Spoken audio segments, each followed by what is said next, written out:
Imagine the coldest Christmas Eve, where the moon hides its face in shame. A mother's arms cradle her sleeping children, her whispers a fragile shield against the storm brewing. But by dawn's cruel light, her family is ripped away, sold like shadows to settle a sinner's debts.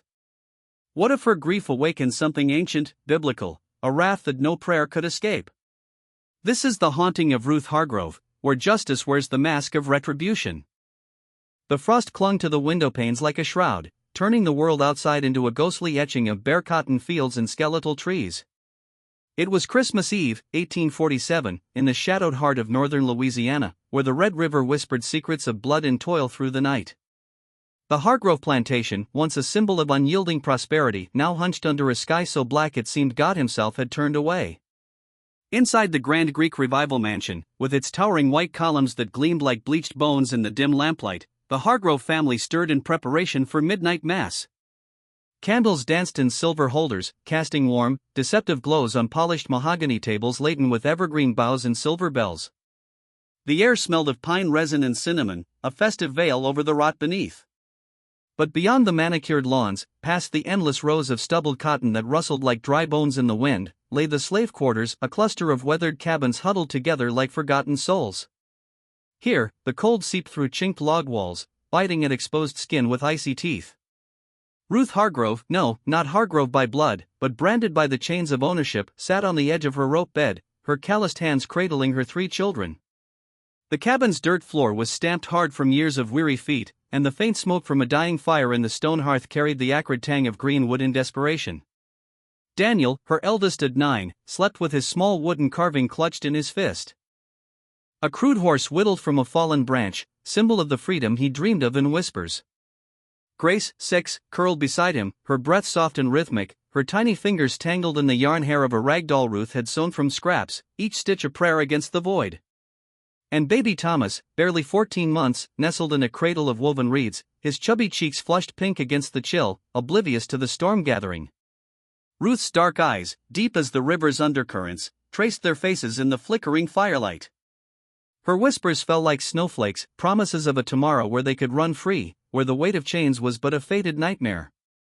"We'll be together, my loves," she murmured, her voice a low melody laced with the cadence of old spirituals her mother had sung. But even as the words left her lips, tasting of salt and sorrow, Ruth knew they were lies. By dawn, her family would be shattered, scattered like ashes across Mississippi, Alabama, and beyond. Sold. The word echoed in her mind like a death knell, a profane transaction to erase the sins of their master, Thomas Hargrove, whose gambling debts in the smoke-filled dens of New Orleans had grown into a monstrous debt devouring all in its path. What the Hargroves didn't suspect, what no one in that gilded house with its portraits of stern ancestors could fathom, was that Ruth had been etching her own ledger in the hidden recesses of her soul. Not with ink, but with the fire of remembrance. Over the next 6 years, every name inscribed in that invisible tome and masters, traders, buyers, would face an end shrouded in mystery, their deaths whispered about in courthouse halls and church pews as accidents, illnesses, or the hand of fate. But Ruth knew better. It was divine retribution, a biblical echo of plagues and judgments, where the sins of the fathers visited upon the sons in ways that chilled the marrow. Her story wasn't just one of loss, it was a testament to the unyielding spirit. A haunting parable of how the oppressed could become the avengers, their grief a weapon forged in the fires of hell itself. Before we delve deeper into the shadows of Ruth's vengeance, pause for a moment. If you're listening from the humid bayous of Louisiana, the rolling hills of Mississippi, or any corner of the South where these tales still linger in the soil, drop a comment below. What state holds your roots? And if these buried histories, pulled from dusty ledgers and faded family lore, stir something in you, hit subscribe. Stories like this don't surface often, they rise like ghosts demanding to be heard. The fracture of Ruth's world didn't erupt overnight. It built slowly, insidiously, like the pressure of roots cracking stone foundations, or the subtle erosion of a riverbank under relentless currents. For years, the Hargrove plantation had been a microcosm of the Antebellum South's fragile empire, 2,000 acres of fertile bottomland along the Red River, where the earth bled rich, dark loam that birthed cotton bolls as white as surrender flags. The fields stretched endlessly, a sea of green in summer that turned to barren white in winter, hiding paths where runaway souls had once fled under cover of night. The main house loomed at its center, built in 1832 by Jonathan Hargrove, Thomas's father, a man whose legacy was etched in the widow's walk atop the roof, where wives once paced, scanning horizons for husbands lost to fever or folly. Jonathan had been a titan of calculation, his ledgers balanced with the precision of a scalpel. He'd amassed wealth through shrewd trades in cotton futures and human cargo, his efficiency ruthless as a winter gale. When he died in 1843, felled by a sudden apoplexy during a heated auction, he bequeathed it all to Thomas, the land, the house, the enslaved lives tethered to it like ghosts to a haunted manor. But Thomas inherited only the shadow, not the substance. Where Jonathan's eyes had been steel, Thomas's were clouded by whiskey, fumes, and the lure of chance. Impulsive where his father was deliberate, reckless where Jonathan plotted like a chess master, Thomas let the plantation decay like an untended grave. By 1847, 4 years into his reign, the signs of ruin were etched everywhere. Cotton yields plummeted 15%, the soil exhausted from relentless planting, stripped of nutrients like a soul drained of faith. Machinery rusted in barns, its iron frames groaning under cobwebs and neglect. 3 field hands had succumbed to a summer fever, their bodies buried in unmarked plots under a lone oak, reducing the workforce to skeletal crews. The overseer, Silas Crenshaw, a brute with a whip-scarred face and a heart black as tar, had stormed off after a wage dispute, leaving chaos in his wake. And Thomas's monthly pilgrimages to New Orleans, masked as business ventures, had ballooned his debts to creditors who now circled like vultures over carrion. Ruth had been born into this world in 1815, on the very soil that now seemed cursed. Her mother, Esther, had been dragged from Virginia in a coffle, a chain gang of despair, at 16, her songs in an ancient tongue carrying the weight of stolen homelands. Esther's voice, soft as moonlight on water, had filled their cabin with melodies of grief and resilience, but she withered away when Ruth was 12, her body broken by endless labor and births. Ruth remembered her mother's hands rough yet tender as she imparted forbidden wisdom, "Words are weapons, child. Be patient like water on stone." Those words became Ruth's scripture, a private Bible in a world where the enslaved were denied the word of God. Dangerously, Ruth learned to read through cracks in the schoolroom door, spying on the Hargrove children's lessons. Letters became her secret arsenal, etched in memory during stolen moments. At 14, her nimble fingers caught Margaret Hargrove's eye, pulling her from the blistering fields to the main house as a seamstress. There, amid the scent of lavender sachets and beeswax polish, Ruth became invisible, a shadow in the parlor, mending gowns while the family spilled secrets. She absorbed it all, debts whispered over brandy, grudges nursed like old wounds, scandals buried under layers of southern propriety. Information, she realized, was a currency more potent than gold, hoarded in her mind like relics in a reliquary. In 1838, Ruth wed Samuel in a moonlit ceremony unrecognized by law but sanctified by their souls. Samuel, a blacksmith from the neighboring Pritchard plantation, bore scars like badges of endurance, hands forged in fire, shoulders broad as an ox yoke. They met at a corn-shucking frolic, where laughter briefly drowned out chains, and his quiet strength anchored her like roots in storm-tossed earth. Their union lived in fragments, Sunday afternoons when he trekked 3 miles, bearing gifts, a carved toy, a river stone hidden in his shoe. Letters from Ruth, folded small as prayers, carried their love across boundaries. Their children were miracles in a barren world. Daniel, born 1838, with his father's steadiness and a curiosity that sparked like flint. Grace, 1841, whose songs lifted spirits like incense in a cathedral. Baby Thomas, 1846, named strategically after their master, a talisman against sale, or so Ruth hoped. Sundays were sacred, Samuel's boots crunching gravel, the cabin filling with stories and laughter, the air thick with cornbread and hope. These moments were Ruth's redemption, proof that love could defy the devil's design. The Hargrove household pulsed with its own hypocrisies. Thomas, distant as a deity, viewed his slaves as ledger entries valuable but soulless. Margaret, with her rigid piety, doled out charity like crumbs, never seeing Ruth's humanity. Their daughters, Elizabeth and Caroline, flitted like butterflies, oblivious to the abyss beneath their silks. Thomas's vice was gambling, his New Orleans sojourns a ritual of ruin. Returns brought moods like weather, generosity in wins, tyranny in losses. The enslaved read him like omens, the sag of his purse, the slump of his shoulders. In December 1847, he returned under cover of night, horse foaming, face ashen. Whiskey clinked in his study, Margaret's worry etching lines in her brow.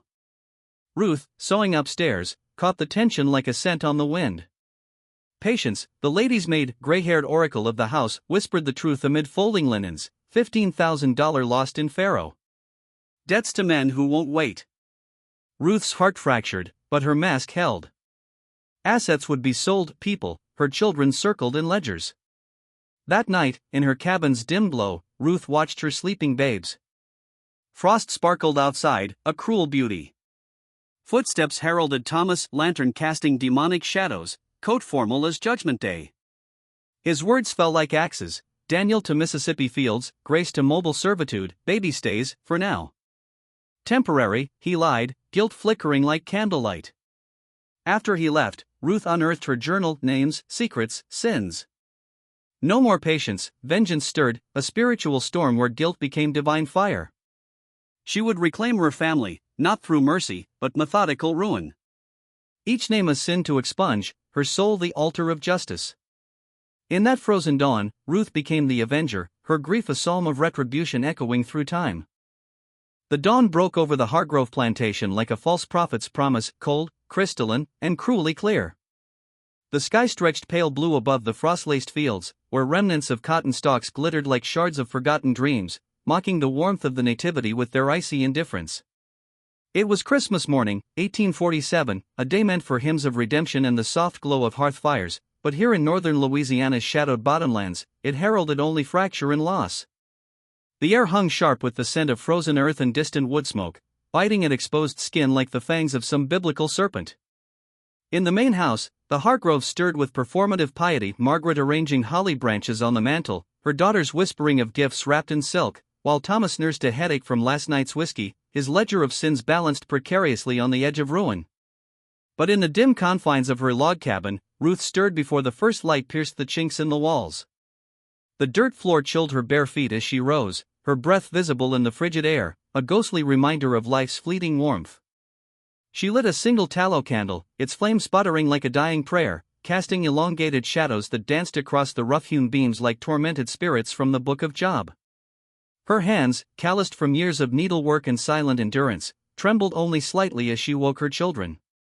This was no ordinary awakening. It was a ritual of farewell, laced with the spiritual weight of sacrifice, evoking Abraham's ascent to Moriah. Only here, no ram would appear in the thicket, no divine intervention to spare the innocent. Daniel stirred first, his 9-year-old frame uncoiling from the pallet with the alertness of one who had already tasted the world's bitterness. His dark eyes met hers in the flickering light, wide with unspoken knowing. He had overheard whispers in the quarters, tales of families cleaved like timber, children auctioned off to settle white men's follies. Ruth dressed him in his best, a threadbare shirt mended a dozen times, pants patched at the knees with scraps from Margaret's cast-offs. The fabric whispered against his skin, a soft susurrus that belied the storm within her. She buttoned the collar with deliberate care, her fingers lingering on his collarbone, memorizing the fragile strength there. "Stand tall, my son," she murmured, her voice a low timbre resonant with the cadence of old Negro spirituals, songs of Exodus and promised lands deferred. Daniel's face hardened into a mask too solemn for his years, a child's innocence sacrificed on the altar of survival, his soul already bearing the mark of Cain's wanderings. Grace was harder to rouse, her 6-year-old body limp and warm with the innocence of deep sleep, curls tangled like wild vines. Ruth lifted her gently, the child's weight a precious burden against her chest, inhaling the milky scent of her skin mingled with the faint earthiness of the cabin. "Mama?" Grace mumbled, rubbing her eyes, her voice thick as molasses. "Is it church time? Will we sing about the baby Jesus?" The question pierced Ruth like a thorn from the crown, evoking the Nativity's betrayal, this holy day twisted into a marketplace of flesh. "Not church, little one," Ruth replied, her tone steady as a river's flow, though inside, her heart fractured like the tablets of the law. "But visitors come today. We must look our finest." Grace's face brightened momentarily, her imagination sparking. "A Christmas party? With sweets and stories?" Ruth forced a smile, her lips curving like a crescent moon in eclipse. "Something like that, my dove. Now, let Mama braid your hair." She sat Grace on a stool fashioned from a split log, her fingers weaving through the silky strands with ritualistic precision. Each twist and tuck was a prayer unspoken, a binding spell against the void. Grace leaned back trustingly, her small frame nestling into Ruth's, warm and yielding. The braids formed like ropes of fate, symbolizing the unbreakable bonds of blood now threatened by man's greed. Ruth's mind screamed in silent agony, visions of Grace's laughter echoing in empty fields, her songs silenced by strangers' commands. Yet outwardly, she hummed a fragment of a hymn, "Go Tell It on the Mountain," its melody a defiant echo of liberation amid bondage. Baby Thomas slumbered on in his reed cradle, his 14-month-old form curled like a question mark, thumb tucked between rosebud lips, chest rising and falling in rhythmic peace. Ruth let him be. Innocence could linger a moment longer before the world's harsh light intruded. Breakfast was a meager sacrament, cornmeal mush sweetened with hoarded molasses, served in chipped wooden bowls at the scarred table Samuel had built. The air thickened with the sticky aroma, a fleeting comfort against the chill. Daniel picked at his portion, his appetite stolen by foreboding, while Grace chattered brightly about snowfalls she'd only heard of in stories, white blankets from heaven, like angels' wings covering the sins of the earth. Ruth couldn't swallow a bite, her stomach a knot of dread, but she watched them intently, etching every detail into her soul, the way Daniel's fork scraped the bowl like a pen on parchment, Grace's giggles bubbling like a spring, Thomas's soft sighs from the cradle. This meal was their last supper, a communion of love before betrayal. Before noon, the buyers arrived, their carriages rumbling up the oak-lined drive like chariots of doom, wheels crunching frost with ominous finality. Horses snorted plumes of steam, their coats glossy under harnesses that gleamed like ill-gotten gold. Ruth peered from her cabin window, nails digging crescents into her palms, drawing pinpricks of blood, stigmata of a mother's martyrdom. First came Marcus Whitfield, the Mississippi planter, tall and gaunt as a reaper, his face sharp as a scythe blade under a wide-brimmed hat. His black coat with velvet collar billowed like raven wings, gold watch chain glinting like Judas's silver. Eyes cold as river stones appraised the landscape, calculating yields and human suffering. Beside him, in a finer carriage with brass accents that caught the sun like false halos, rolled James and Catherine Pritchard from mobile, respectable pillars of society, their attire a veneer of civility over hearts hardened by profit. Catherine's silk dress rustled expensively, its cost a fortune built on broken backs, her bonnet adorned with feathers plucked from freer creatures. Thomas Hargrove greeted them on the columned porch, his voice booming with forced joviality, discussing weather and roads as if bartering souls were mere commerce. "Fine day for business," he boomed, clapping Whitfield on the back, the sound echoing like a gavel's fall. Ruth heard it all, the words twisting like thorns: merchandise, quality stock, profitable investments. Her children, reduced to entries in a ledger of sin, their worth weighed against gambling debts like the scales of Anubis. A house servant, Joseph, graying and bowed from 30 years of witnessing such atrocities, fetched them. His eyes held sympathy, a shared glance of the oppressed, but his voice remained neutral: "Master wants you at the house." Ruth nodded, lifting Thomas to her hip, his warmth at anchor against the tide. She took Grace's hand, small and trusting, while Daniel walked beside, spine rigid as a soldier's. They crossed the yard in procession, footsteps crunching frost like breaking bread, the main house looming like a temple of idolatry, its white columns symbols of false purity. The inspection unfolded in the front parlor, a room Ruth knew intimately, its polished floors she'd scrubbed, its damask curtains she'd mended. Now, it became a marketplace of flesh, sunlight filtering through lace curtains and mocking halos. Whitfield examined Daniel first, rough hands prying open his mouth to check teeth, probing limbs like a farmer testing cattle. Daniel stood stoic, gaze fixed on a distant portrait of Jonathan Hargrove, his spirit retreating inward like Moses in the wilderness. Ruth's blood boiled, visions of plagues flashing, frogs, locusts, darkness, divine judgments on Pharaoh's house.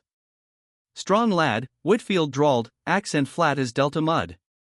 "Good for the fields." 9, you say? "Smart too, trainable, but watch that spark." Thomas nodded eagerly, healthy as they come. With a nod, the deal sealed, Daniel bartered for coins that clinked like 30 pieces of silver. Catherine Pritchard turned to Grace, her touch deceptively gentle, inspecting hands, hair, posture. "Walk for me, child." "Curtsy." "Speak your name." Grace obeyed, voice quavering, confusion etching her brow. "Lovely manners," Catherine cooed, "a serpent's kindness." "We'll take her, $800, as agreed." Ruth's world tilted, the room spinning like the wheel of fortune in Ecclesiastes. Her daughter, valued less than a carriage, more than a plow, a profane arithmetic of souls. Farewells were brief agonies. Daniel first, Ruth knelt, hands on his shoulders, whispering fiercely, "Survive, my son. Be strong as David's sling. I love you beyond stars and seas. Remember, I will not forget."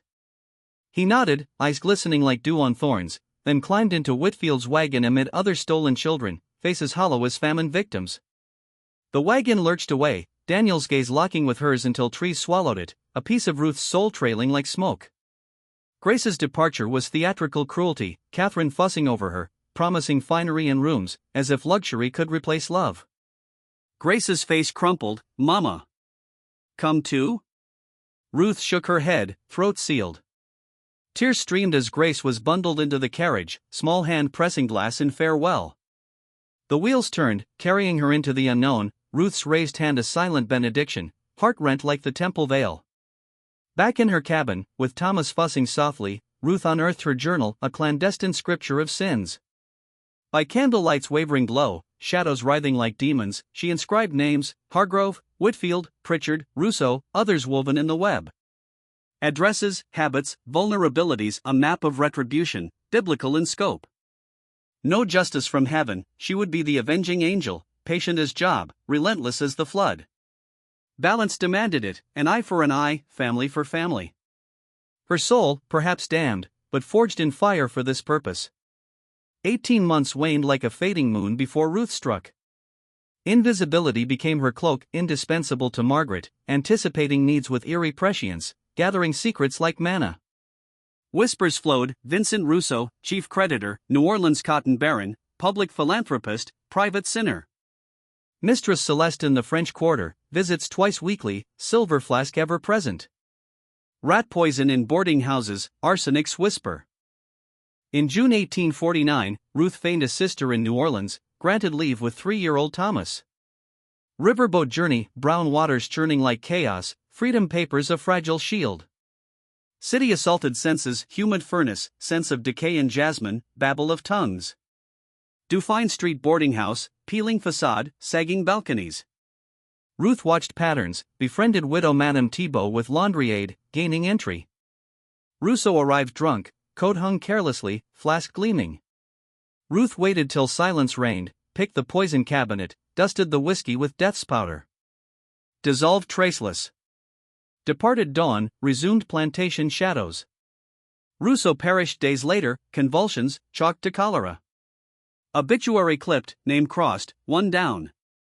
Cold completion, no glee, just duty's grind. Spring 1851, Marcus Whitfield next. Brutal overlord, exhausting slaves like expendable tools. Weakness, Virginia tobacco, locked in study. Ruth visited aunt in Natchez, saw Daniel 11, hardened, under oak's shade. Their reunion, whispers of love, promises of reunion. But plans brewed, tobacco laced with subtle toxin, perhaps nightshade or hemlock procured through networks, dusted into his supply during a contrived distraction. The live oak stood like a weary sentinel on the edge of the Whitfield quarters, its massive limbs draped in veils of Spanish moss that swayed in the humid Mississippi breeze like mourning shrouds. Sunlight filtered through the leaves in fractured golden shards, painting the dusty ground beneath in patterns that resembled shattered halos. It was spring 1851, 4 years since that frozen Christmas dawn when Ruth's world had been torn asunder. The air carried the heavy scent of turned earth and budding cotton, mingled with the faint, acrid tang of sweat and despair that clung to every plantation like a curse. Ruth sat in the oak's deep shadow, her back against the rough bark that had borne witness to untold cruelties, baby Thomas, now a sturdy 4-year-old with solemn eyes, playing quietly nearby with pebbles and a stick, tracing patterns in the dirt as if mapping invisible roads to freedom. Across from her sat Daniel, her firstborn. 11 years old now, but his frame carried the weight of decades. When he turned to reach for a fallen acorn, Ruth saw it, the lattice of raised welts and faded scars crisscrossing his back beneath the threadbare shirt, marks of the lash etched into tender skin like verses from a profane psalm. Each ridge told a story of quotas unmet, of exhaustion mistaken for defiance, of a child's body offered up to the god of profit. Her breath caught, a silent sob trapped in her chest like a caged bird beating against bone. Yet when Daniel faced her again, something in his gaunt features softened, the hard mask cracking just enough to reveal the boy she remembered, the one who once carved wooden horses and asked endless questions about the stars. Ruth reached for his hands. They were no longer the soft, curious hands of childhood. Calluses thick as armor coated his palms, fingers scarred from sharp cotton bolls that drew blood daily, knuckles scabbed from labor that knew no mercy. She cradled them as gently as if they were communion wafers, tracing the damage with thumbs that trembled only slightly. The contact was sacred, a mother's absolution in a world that offered none. "I haven't forgotten you," she whispered, voice low and fierce, pitched beneath the rustle of leaves so no overseer's ear could catch it. "Not one day. Not one breath. And I'm making this right, Daniel. I swear it on every tear I've swallowed." His eyes, too old, too knowing, searched hers. In them she saw the erosion of hope, like riverbanks worn away by relentless current. "How, Mama?" The question emerged flat, devoid of expectation, as if hope itself had been whipped out of him. Ruth's heart fractured anew, a soundless crack echoing the tablets Moses dashed in righteous rage. "You let me carry that weight," she murmured, squeezing his hands with deliberate tenderness. "You just stay strong. Strong as Samson before his fall. No matter the darkness, no matter the pain, you survive. Promise your mama." He nodded slowly, jaw tight. "I promise." "Tell me," she pressed, voice steady despite the storm within. "Tell me everything." And he did. Words spilled like blood from a fresh wound, dawn to dusk toil in fields that stretched like punishment under a merciless sun, hands shredded by bowls until they bled into the white harvest, backs bent double for hours until spines screamed, meager rations of cornmeal and fatty pork that left bellies gnawing with hunger even in sleep. He spoke of children who had collapsed in the rows, felled by fever or sheer exhaustion, their small bodies carted away like broken tools. Of the overseer Briggs, a devil in human skin, whose whip sang through air before biting flesh for the crime of slowing pace. And of Marcus Whitfield himself riding his fine horse through the fields like a pale rider from Revelation, barking criticisms, issuing threats, occasionally dismounting to deliver blows with crop or fist to any soul deemed insufficient. Ruth absorbed every syllable, her face an impassive mask while inside her soul forged itself into tempered steel. Each detail was inscribed upon her heart, added to the hidden ledger of sins demanding atonement. This was no mere revenge, it was biblical justice, the blood of Abel crying from the ground, the plagues visited upon Egypt for enslaving God's children. When their stolen hour waned, signaled by the distant toll of the plantation bell, she pulled Daniel close one final time. His scent, cotton dust, sweat, the faint metallic tang of blood, filled her lungs like incense. "I love you beyond the stars," she breathed into his hair. "And I will fix this. I swear it." She spent 3 days on the Whitfield land, earning her keep in the sweltering kitchen, chopping onions that made her eyes water for reasons no one suspected, stirring pots of eternally simmering greens. In exchange, she stole moments with Daniel each afternoon beneath the oak. But her true purpose was reconnaissance. She memorized the main house's layout, back staircases seldom used, windows left unlatched in the humid evenings, the study where Whitfield retreated after supper. She learned his sacred ritual every evening on the wide veranda, glass of whiskey in one hand, pipe loaded with rare Virginia tobacco in the other, smoke curling into twilight like offerings to false gods. And in the barn, among sacks of grain and tools, she discovered the tin of arsenic kept for rats, white powder, odorless, tasteless, common as salt on plantations where vermin thrived alongside human misery. On her final night, Ruth volunteered to clean the main house after the family's supper. The housekeeper, Dina, an exhausted woman whose own back bore similar scars, was grateful for aid and asked no questions. Ruth worked deliberately slowly, dusting mahogany sideboards that gleamed like coffins, sweeping floors trod by boots that crushed spirits daily. She waited until the house fell silent, until lamplight faded from upstairs windows and only the chirp of crickets pierced the night. Then, heart thundering yet hands steady as a surgeon's, she slipped into Whitfield's study. The room reeked of privilege, rich tobacco, aged leather, whiskey's amber bite. Shelves of books, untouched tomes on agriculture and law, stared down like blind judges. The tobacco cabinet stood locked against one wall, its brass fittings glinting in moonlight that sliced through half-closed shutters. Ruth withdrew a thin leather cutting blade, skill honed from years with needle and thread, and from Samuel's patient lessons on locks when hunger demanded it. The mechanism yielded with a soft click, like a confession. 6 tins waited inside, each labeled in Whitfield's precise hand. Ruth opened them methodically, sprinkling measured pinches of arsenic into the dark, fragrant leaves, enough for slow accumulation, chronic torment mistaken for wasting illness. Symptoms she had studied in stolen medical texts: nausea, numbness in extremities, skin graying like ash, eventual collapse of heart and organs. Doctors would diagnose consumption or cancer, no one would suspect deliberate malice against a man of Whitfield's station. She resealed each tin, locked the cabinet, erased every trace. Then finished her cleaning as if nothing had changed, though everything had. Dawn saw her departing with Thomas, riverboat carrying them back to Louisiana's familiar chains. Life resumed its monotonous rhythm, sewing fine seams for Margaret's gowns, mending tears in the fabric of white lives while her own remained irrevocably torn. But beneath, the ledger grew. Late summer brought the first reports, Whitfield complaining of indigestion, dismissing it as rich food. Autumn deepened the torment, abdominal agony, weakness stealing his vigor, confusion clouding one's sharp eyes. Hands and feet tingled, then numbed, skin took on a deathly pallor. Doctors bled him, dosed him with purgatives and tonics, futile rituals against invisible judgment. By winter 1852, he lay bedridden, body wasting as if consumed from within, breath rattling like dry leaves. He died in February, nearly a year after Ruth's visit, certificate citing wasting disease, possibly malignant growth. Ruth learned through Sarah's network, clipped the sparse obituary, pasted it beside his name, drew a firm line through it. 2 down. Daniel, she discovered, had been sold with the plantation to settle debts. A man named Henderson now owned him. Whether kinder or crueler, she could not yet know. But Whitfield, the architect of her son's scars, was ash. A small reckoning, yet the scales tipped ever so slightly toward balance. Time became Ruth's silent ally, stretching like taffy between actions.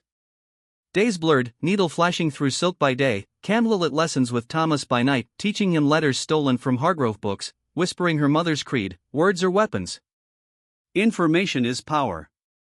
The boy, now 12, absorbed it all with grave intensity, his father's steady hands and her own burning patience. He became her quiet conspirator, eavesdropping near the big house, reporting fragments of conversation, eyes sharp as any spy's. The third mark was James Pritchard, the mobile merchant whose $800 had purchased Grace's childhood.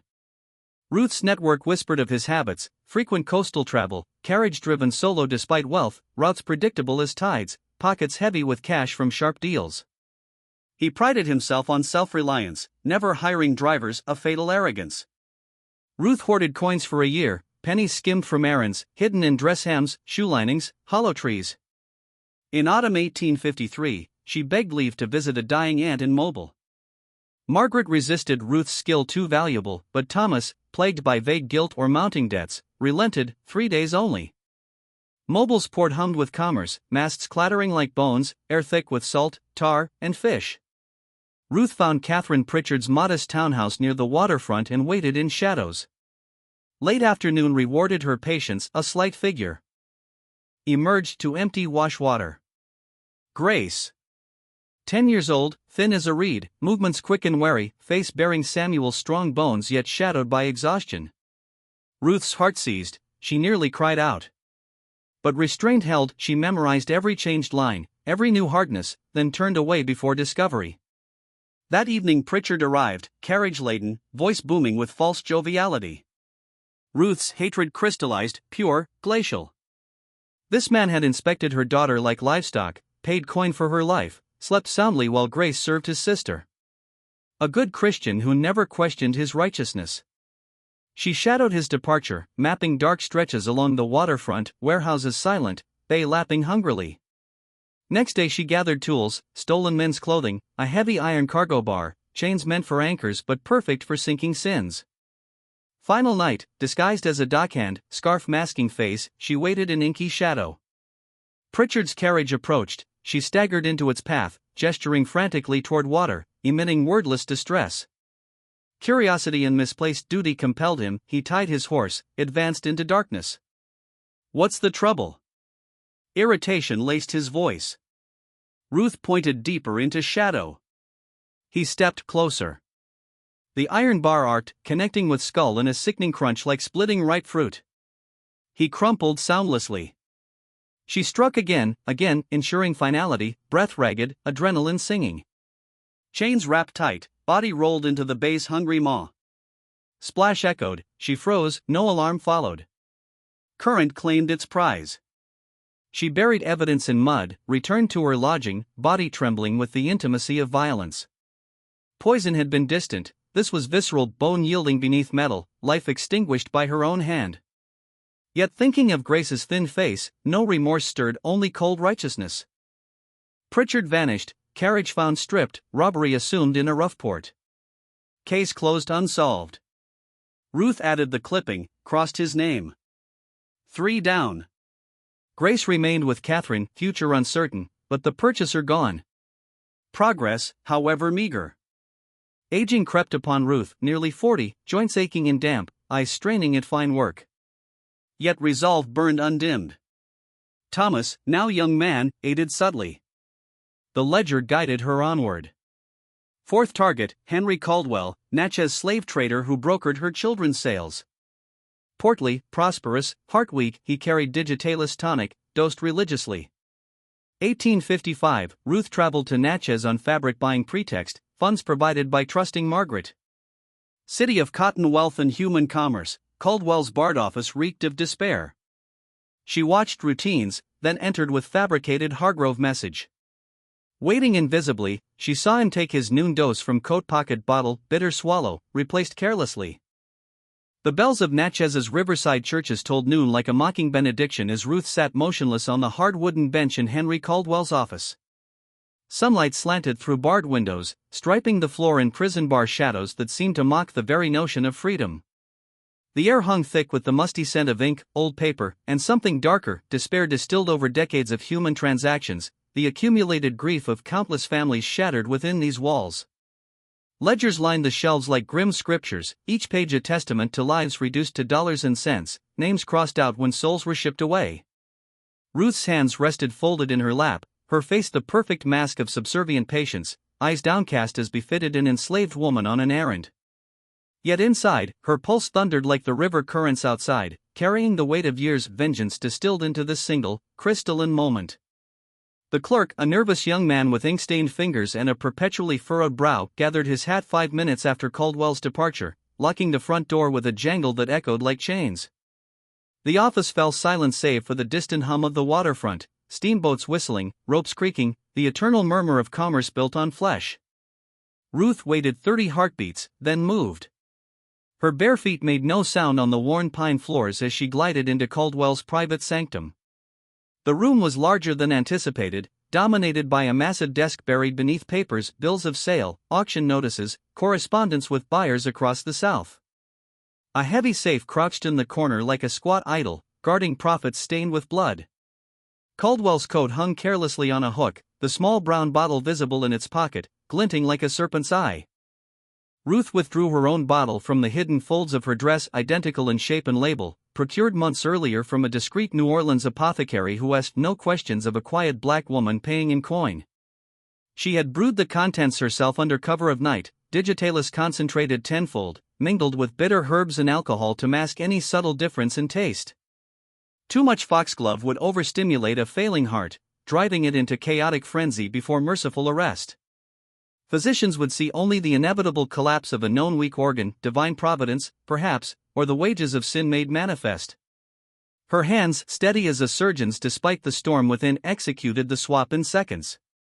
Poisoned bottle nestled into pocket, genuine one vanished into her skirts.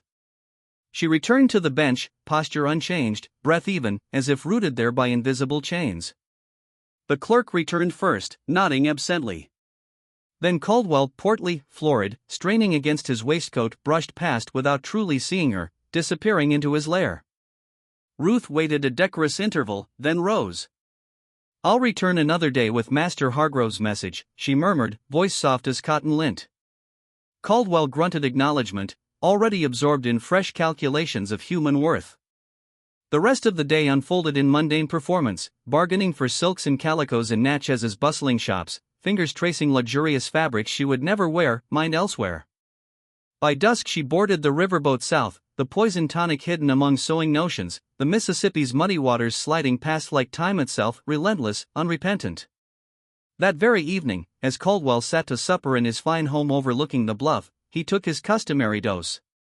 The overdose struck swiftly, chest constricting like an iron band, vision tunneling, breath ragged as a drowning man's. He collapsed face first into his plate, wineglass shattering, his wife's scream piercing the night. The summoned physician could only pronounce what everyone expected: sudden heart failure in a man long afflicted. The tonic bottle was discarded unexamined. Why question medicine when mortality itself had claimed its due? Ruth learned of it weeks later through whispered networks that threaded the South like underground routes, servants' gossip carried along river routes, marketplace murmurs, churchyard exchanges. She clipped the obituary, pasted it beside Caldwell's name, drew a deliberate line through it. 4 gone. Only 2 remained. She thought of the countless mothers who had stood in this very office, watching children led away in coffles, hearts fracturing yet faces blank. Caldwell had brokered her own children's sales with the detached efficiency of a merchant weighing cotton bales. His death undid none of that suffering, restored no stolen years, but it ensured he would fracture no more families. A small balancing of scales in a world grotesquely tilted. The 5th name burned hottest: Robert Devo, James Pritchard's former partner, inheritor of Grace's chains after Pritchard's disappearance and Catherine's death in 1856. Whispers carried tales of Devo's singular cruelty, punishments that transcended even the brutal norms of slavery, whippings administered with relish, runaways recaptured and broken publicly to instill terror. He saw fear as the purest mastery, pain as pedagogy. And he owned Grace now, had transferred her to his New Orleans household like a piece of furniture. But Devo carried a childhood terror etched in flame, his father trapped in a warehouse inferno, screams echoing as beams collapsed. The trauma birthed obsession, buckets in every room, candles banned upstairs, nocturnal patrols for stray sparks. Associates jested about it, servants accommodated silently. Ruth recognized the vulnerability immediately: a phobia to weaponize, a fear to make manifest. In late summer 1857, Ruth returned to New Orleans for the final time. Thomas, 14, broad-shouldered, eyes-carrying ancestral knowing, embraced her fiercely before departure. "Be careful, Mama," he whispered. She pressed him close, inhaling wood smoke and youthful vitality. "I'm always careful. And when I return, everything changes." The city sweltered under oppressive heat, streets reeking of river rot, jasmine, and human exertion. Ruth secured lodging in a Garden District boarding house, offering labor for shelter, laundry steamed in humid air, floors scrubbed on knees that ached with age. Devo's 3-story wooden townhouse rose nearby, pale yellow paint peeling, elaborate iron lace balconies like mocking crowns, entire structure tinder dry in the relentless sun. Weeks of watchful vigilance revealed rhythms: reduced night staff, a single watchman who dozed in exhaustion, Devo's late hours in his ground floor office, whiskey lulling him to sleep at his desk amid ledgers bearing Grace's name and purchase price. Ruth glimpsed her daughter once at market, 14 now, tall and graceful yet moving with the guarded efficiency of the perpetually watched. Face carefully blank, eyes downcast, beauty emerging like a flower through cracked stone. Ruth's heart seized, love and rage braided tight. She memorized every new line, then retreated into shadow. On a stifling September night, air thick as syrup, city slumbering uneasily, Ruth entered via the servant's door. Key duplicated from wax impression, forged by a blacksmith whose silence coin purchased. Bare feet silent on creaking boards, she ascended to the 3rd-floor storage, rags, turpentine, lamp oil, innocent alone, apocalyptic together. She soaked bundles methodically, placing them in corners, along beams, beneath eaves where flames would race hungrily upward. 2nd floor next, living quarters silent save for soft snores. Rags positioned with grim precision. Finally, the office, Devo slumped over papers, breathing heavy with drink. Ledgers open, Grace's name stark in cold ink. Ruth paused in the doorway, studying this man who had owned her daughter's body, who could have broken her spirit with casual cruelty. No pity stirred, only glacial resolve. She laid the final trail, doused liberally. Then struck the match. Sulfur flared bright as accusation, flame leapt eagerly along oil-slick paths. Fire roared awake faster than anticipated, heat blooming like Judgment Day. Ruth fled down back stairs, bursting into humid night as smoke billowed behind. Crackle became roar, glass shattered, screams pierced the darkness, servants trapped above, the watchman rousing too late. She ran through shadowed streets until lungs burned, then melted into anonymity. Behind, the blaze became a beacon pillar of flame visible across New Orleans, bucket brigades futile against the inferno's hunger. The house collapsed inward, consuming all. Devo perished in his office, smoke claiming him before flames. Several servants died above, innocents caught in conflagration. Their names Ruth learned later, adding them to the ledger of collateral sorrow she carried. Yet regret never took root. They were casualties in a war declared upon her family, victims of the same system that had kindled her fury. Grace survived, ground floor room, instincts honed by years of peril driving her through a window into cool night air. Ruth watched from afar as her daughter stood blanket-wrapped in the street, staring at the burning prison that had caged her. Dawn saw Ruth aboard a northbound steamer, city receding like a nightmare. 5 names crossed. 1 remained. Thomas Hargrove, origin of all ruin, had aged into mid-40s dissipation, temples gray, face bloated from drink, eyes still carrying the casual cruelty of ownership. Debts temporarily stanched by her children's sale. Yet vices unchanged. Ruth had observed his decline intimately, overheard complaints of chest tightness, shortness of breath, fatigue. A New Orleans physician prescribed digitalis tonic twice daily, bottle kept in desk drawer, ritual inviolable. Margaret's growing disillusionment offered unexpected mercy. Secret letters steamed open, read, resealed, revealed plans to flee to Charleston cousins, perhaps selling the plantation, perhaps manumitting long-serving household slaves as Christian penance.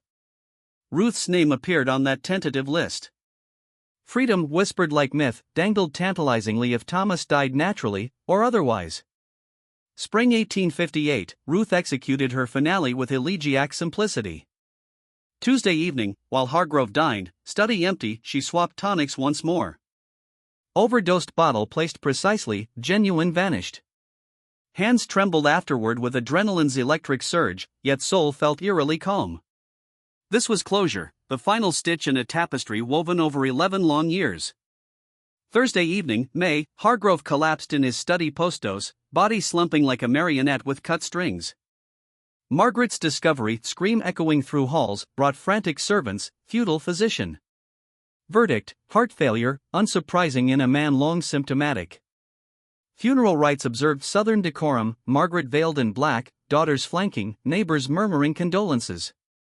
Ruth stood rear among the enslaved, face impassive, heart a hollow drum. No exultation, only quiet completion, like binding off a seamless garment. 6 months later, Margaret sold the plantation, fleeing to Charleston with daughters. In parting gesture, perhaps conscience, perhaps convenience, she manumitted select household retainers. Ruth received freedom papers on a crisp December morning, 11 years almost to the day since that shattering Christmas Eve. She was 43, hair threaded silver, hands mapped with age, yet eyes burned undimmed. With Thomas, her son, 15, tall and resolute, they journeyed north to Philadelphia's free black communities. Perilous travel, riverboat, train, papers clutched like talismans against kidnappers. They arrived spring 1859, fragile liberty in a city still treacherous yet pregnant with possibility. The journal burned page by page in a Philadelphia hearth, names curling to ash, secrets consigned to flame. Ruth sought Daniel and Grace relentlessly, advertisements, church networks, every whisper pursued. Daniel's fate surfaced years later. Fever claimed him in 1854 on a Mississippi plantation, age 11, worked to death. The news shattered her final armor, she wept rivers long dammed. Grace vanished after the fire, sold, escaped, or perished, the uncertainty a perpetual wound. Ruth lived quietly as a seamstress, churchgoer, community pillar, teaching literacy, aiding fugitives. She never spoke of vengeance. Samuel's death in 1856, heart failing at the forge, added silent grief. She died 1872, 57, surrounded by Thomas's family and friends who praised her gentle strength. Only Thomas suspected depths, had seen cold fire in her eyes across years, understood without asking. Some truths, he decided, were sacred burdens best left undisturbed. Ruth's revenge brought no peace, only emptiness where rage once dwelt, compounded grief for collateral souls and children lost forever. Yet in quiet moments, recalling each sinner's end, she felt cold equilibrium, justice extracted from an unjust world, balance imposed where none existed. Was every secret revealed? Do courthouse records and family whispers yet conceal darker threads, perhaps Grace's ultimate fate, or survivors who suspected the quiet seamstress? Did Ruth's path redeem or damn her? Share your thoughts below. If these shadowed tales of resistance stir you, subscribe, ring the bell, share with fellow seekers of history's hidden truths. Until next time, when another forgotten story rises from the ashes.